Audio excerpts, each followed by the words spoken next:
students, welcome back to Accounting 1303, Introduction to Accounting 1. I am Dr. Mercado, and in today's lecture we are going to be covering Chapter 7, Accounting for Cash. The specific problem we're going to be covering is Problem 7-10A. Before we begin, like every week, I just want to remind all of you to please read the chapter. There's very important information being covered along with explanations, examples, visuals, so you can be able to grasp the content.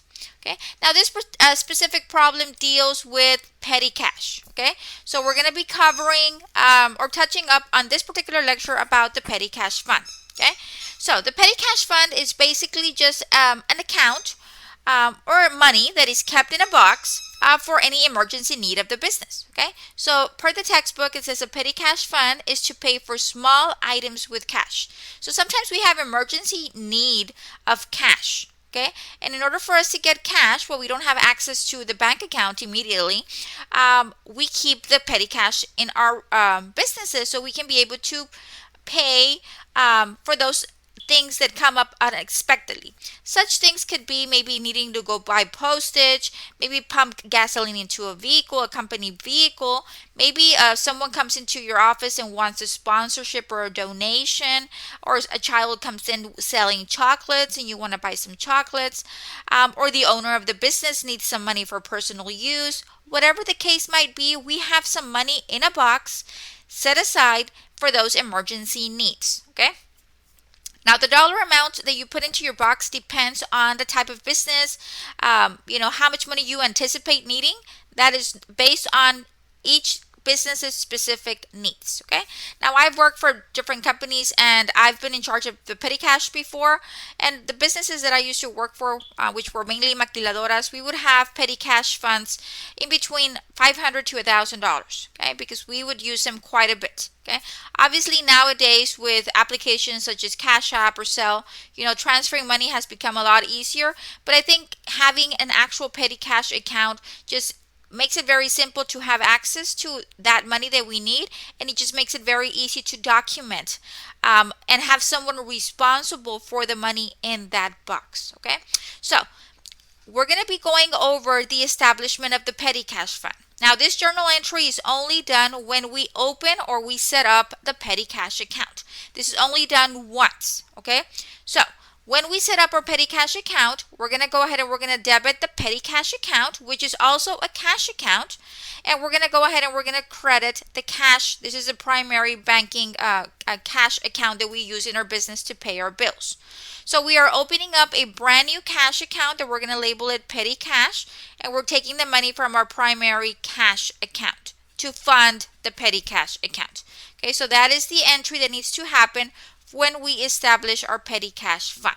Okay, now during the month, expenses are going to happen. We're going to be needing to pull money out of the petty cash box. Okay, every time we pull money out of the petty cash box, for whatever reason it is, we need to fill out a petty cash voucher. Now, the petty cash voucher keeps important information such as the date I gave the person the money, who I gave the person the money to, for what purpose, what account am I going to charge this to, depending on what the money is going to be used for postage, for breakfast, for sponsorships, for owner withdrawals, whatever the case might be. You put that into the charge to account.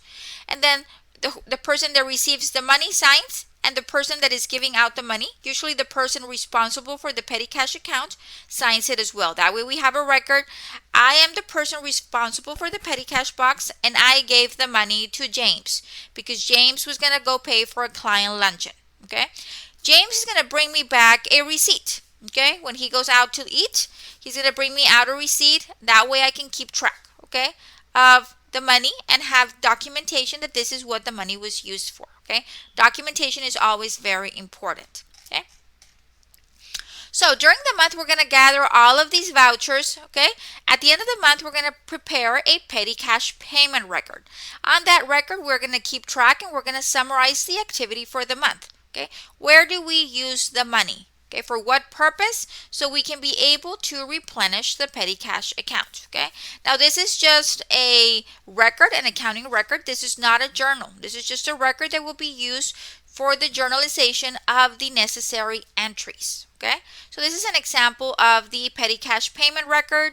We are going to be preparing one shortly, so do not overstress. We'll go step by step on how to do it. Okay, once we calculate or we prepare our petty cash record, we're going to use the totals to be able to replenish our petty cash account. What we mean by replenish is we have to put it back every month to its original state. Now, in this particular case, our petty cash amount was $100. Okay, so well, in this particular case, it was $100. In this second scenario over here, I believe the petty cash amount is $200. Yes, it is. It's $200. So looking at this data, we have a petty cash balance of $200. Okay, and we used up $188.80 out of it. So we need to put $188.80 back into it so we can take it back to $200. Okay, so that way next month when I start again with $200, and then I start distributing the money based on the organization's needs. So every month you have to bring the account back to $200. Okay, that is the purpose of replenishing. You have to replenish it so you can be able to have the amount that you should have, whatever dollar amount that is, back in your petty cash fund. And of course, record where the money is being spent, because these are business expenses. Okay, where are we spending the petty cash money in? We have to allocate that to the respective accounts. So when we replenish our petty cash account, we're going to go ahead and we're going to debit the expense accounts. In this case, we spend money on automobile expense, postage expense, travel and entertainment, and miscellaneous expense. Okay. We also had the business owner withdraw money for personal use. That goes into the owner's drawing account. Okay. If we add those transactions together, that means that we owe $188.80 back into the account. Okay, so I need to take money out of my regular cash account and put it back into my petty cash account. Okay, so this is the entry that would need to happen to replenish your petty cash account. The petty cash account is only used when you either open up the petty cash account or when you get rid of it. You identify that you no longer need a petty cash in the system. We're going to go ahead and get rid of it. Those are the only two times that you touch the petty cash account. When you replenish your petty cash every month, you replenish it out of your regular cash account. Okay? And we'll see that in a minute. So this is the example that we have. It says on May the 1st, a petty cash fund was established for $150. The following vouchers were issued during May. Okay, and then they give us how the money was spent, the date it was spent, the voucher number, and the purpose of the money being used, and the dollar amount.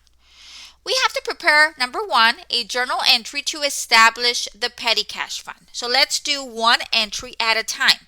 Okay, one entry at a time. So requirement one, we're going to prepare the journal entry to establish the petty cash, and this is happening on May the 1st. So May the 1st, we are establishing the petty cash account. Okay, so what are we opening? We're opening a petty cash account, okay, of $150. Where am I taking the money from to establish my petty cash account? From my regular cash account, okay? So petty cash increases by $150, cash decreases by $150, and this is to establish the petty cash fund. That is requirement number one. Prepare the journal entry to establish the petty cash fund. Requirement number two, we have to record the vouchers in the petty cash record. We're going to total and rule the petty cash record. So let me hide this. So we have our petty cash record here, okay? So now we're going to go ahead and we're going to record all of these vouchers into our petty cash record, okay? So let's start off with May the 1st, okay? So let's start off the first day of the month of May, okay? Okay, and we're going to have received in fund, we received $150, okay? Okay, now that is what we started off our petty cash with. Now on the 1st, I spent some money on postage, okay? That's what the problem says. Postage, May the 1st, it is for $3.50. And I forgot to include something very important here. My voucher number. Okay, let me add it. Okay. So this is voucher number one. Okay, let me go ahead and center it. There we go. So voucher number 1 was for postage. Okay, the amount of the voucher is $3.50. Okay, and let me go ahead and make this. There we go. Okay, so my voucher number 1, which is for postage, is for $3.50. That is the total amount. Now I need to classify it into these categories. Where does my postage go? Well, if we look at here, we have an item for postage expense. I'm going to go ahead and I'm going to put that under postage because I need to tally it up for every category. Okay, that happened on the 1st. On May the 3rd, we paid money for some office supplies. This is voucher number 2, and we spent $11. Sorry about that. We spent $11 on office supplies. Okay, now we have a category for office supplies up here. So I'm going to put my $11 right there. Okay, for office supplies. Okay, and let me center this. Okay, and then on the 5th, we had an auto repair. Okay, auto repair, and they're telling you to put it under miscellaneous. Okay, this is voucher number 3, and on voucher number 3 I spent $43. Okay, so they're telling you to put it under miscellaneous. Okay, so I'm going to go ahead to the miscellaneous category, and I'm going to do $43. On May the 7th, we have drawing from Joy Items. This is a drawing from the owner. So he took money out for personal use. Okay.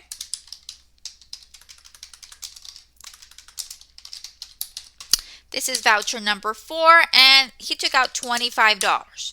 Now we don't have a category for withdrawals, so I'm going to go ahead and I'm going to put the account here, J. Adams Drawing, and I'm going to put the amount of $25.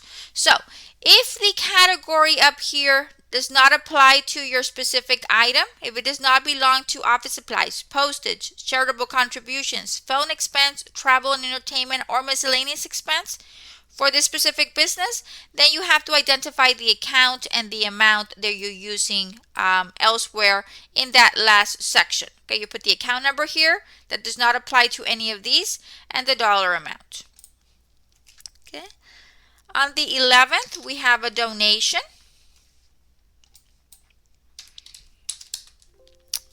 Let me go ahead and type it out. On the 11th, we have a donation. I'm going to put here to the Red Cross. Okay.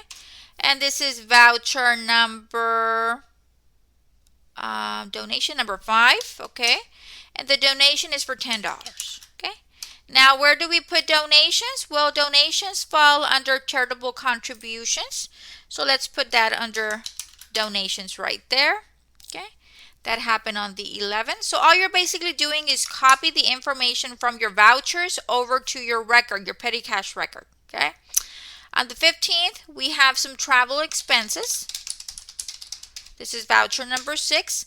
The amount of my travel expenses are $28. Okay. So we do have an account for travel and entertainment expense. We're going to go ahead and we're going to put it there. Okay. So we're just identifying which of these categories does it fall under. Okay. On the 22nd, we have postage stamps. Postage stamps. This is voucher number 7 for $3.50. That's going to go under my postage expense right there. On the 26th, we have a phone call. Okay, this is voucher number 8. It was $5 for this long distance call. That call is going to go under my phone expense for $5. Okay. And then last but not least, on the 30th, I've got another donation. This time it's to the Boy Scouts. Okay.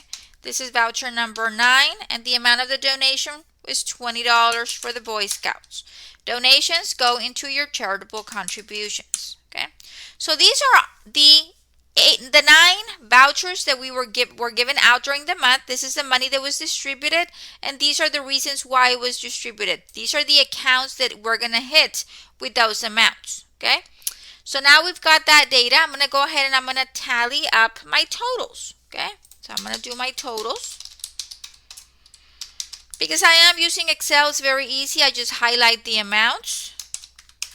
Okay, we spent $149 and I'm going to carry the formula across. Okay.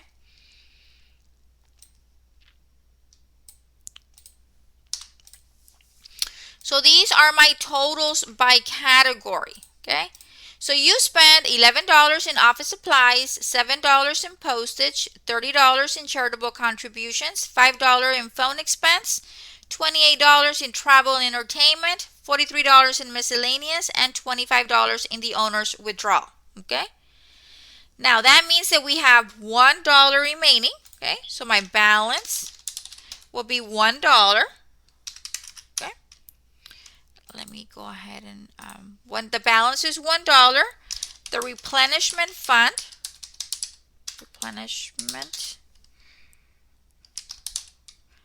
will be $149. That is how much we have to put back into the account. Okay, $149. And if we do that, our total will be the $150. Okay. So now that we have this, we can go ahead and we're going to do, that's requirement number 2, to record the vouchers in the petty cash record. This is my petty cash record. I've already recorded all of my 9 vouchers and I've classified them according to where the money was spent. Remember, Adams is a drawing. We did not have a category up here for drawing, so that's why I'm referencing it right here under account, a drawing of $25. So if it does not apply to something up here, you put it under here. Okay? So that is requirement number 2. Now let me go ahead and let me unhide my cells. Now that I've got requirement number 2 down, which is to record the vouchers in the petty cash record, we're going to total and rule the petty cash record, which we did. We've got our totals that we needed. Now we can do step number 3, which is to prepare the journal entry to replenish the petty cash fund. Okay, we need to put money back. $149 were spent. We need to put $149 back into the petty cash fund. That way I have $1 remaining. I put a $149 back in. That will take me up to my petty cash amount of $150. Okay, so let's replenish the petty cash account. Now this is happening at the end of the month. We replenish petty cash at the end of the month. Okay, so we ask ourselves, where did we spend the money? Okay, so we're going to go ahead and we're going to start off with our office supplies. Okay, we spend, and we're going to pick up the totals. We spend $11 on office supplies. Okay, so we're going to have office supplies gets debited for $11. Okay, we've got postage expense. Okay, postage expense, we spend $7. Okay, then we have charitable contribution expense. Charitable contributions expense. And that one we spend $30 on charitable contributions. Okay. Then we spend $5 on the phone expense. Okay. And then we spend on travel and entertainment. Okay. We spend $28 on that. And then we spend miscellaneous expense. We spend $43 on miscellaneous. And then remember, down the line, we have drawing for the owner of $25. So we're going to have J. Adams drawing, okay, of $25. Okay. Now, this is where we spend the money. By us doing the journal entry, now we are recording this in our books and we're saying this is what we spent during the month from our petty cash box. And we spend it on office supplies, on postage, on charitable contributions, on the phone, on travel, on miscellaneous. The owner made a personal withdrawal. These accounts will be updated in our books based on the information provided in our vouchers and then compiled in our petty cash record. Okay. From our petty cash record, we gather the data and we get grand totals for each of the categories. Okay. Now, where are we going to get the money to replenish our bucks? We always get the money from our cash account. Okay. Remember, when you're doing journal entries, debits need to equal credits, okay? So we have $149 debit and $149 credit. That is the amount that we're going to take out from our bank account and put back into the box, okay? Now this entry is to replenish the petty cash account, okay? So I think once we gather the data from the vouchers and put them into our petty cash record, we categorize them. It just becomes a piece of cake. We just gather the totals, and the total amounts are then transferred into your journal by account so we can know which account where we spend the money. And we always credit cash. We always take the money from our cash account. That is how you would replenish your petty cash every month. Every month you would credit cash. The only thing that would differ is the activity during the month. Every month it will be different activity where you spend your money. Okay? So that is the third requirement, to prepare the entry to replenish your petty cash account. Okay? So I hope this is useful to you. Please make sure that you carefully read over the textbook. The information provided is great. If you have any questions or concerns, please do not hesitate to contact me. Please review the course syllabus for my scheduled office hours, and I will be more than glad to assist. Okay? Until next time, have a wonderful rest of your day. Bye-bye.